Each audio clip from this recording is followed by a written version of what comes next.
ព្រះគោធ្វើពីថ្មភក់កម្ពស់នេះចូលណាពីជើងក្រោមរហូតមកលើនេះខ្ទង់2 ម៉ែត្រជាង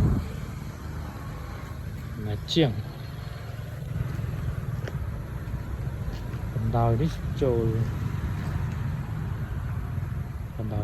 ជិត4 ម៉ែត្រពី4 ម៉ែត្រធំមែនទែនបាទព្រះគោបាទចំណែករូបខាងនេះគឺព្រះកែវបាទព្រះកែវបាទធំមែនទែនបាទធំគឺថ្មភក់ដូចគ្នាបាទស្អាតពីថ្មភក់បាទព្រះកែវកាន់ខ្លី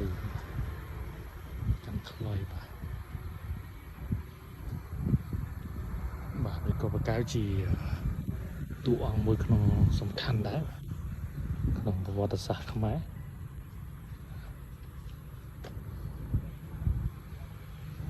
តាមឯកសារប្រវត្តិសាស្ត្របានទៅសេថាព្រះគោព្រះកែវគឺត្រូវបានតបសៀមបានបាទយកចេញពីមន្ទីរលង្វែកបាទនៅពេលដែលទីលង្វែកត្រូវបានបែកបាក់គឺ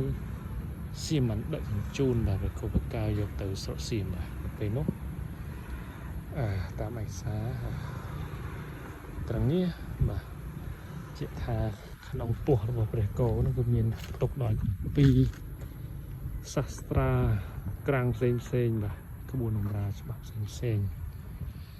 បាទហើយពួកនេះត្រូវបានសៀមដឹកយកទៅទាំងអស់នេះជាព្រះគោព្រះកែវបាទមិនតាមឆ្លាក់ហើយទេរួចហើយទេបាទទឹកតែឡើងជាក្រងបាទចេញរូបរាងប្រហែលជា60% ហើយបាទនៅសម្អាតចំក្បូរក្បាច់រចនាបាទទៅលើរូបរាងកាយក៏ដូចជាសម្លៀកបំពាក់និងមកុដឬក៏ជាភ្នូងសក់គោខាងនេះក៏ដូចគ្នាបាទមានការតុបតែងនៃក្បាច់រចនាមួយចំនួនបាទធំបាទមើលស្នែងគឺថាធំមែនទែន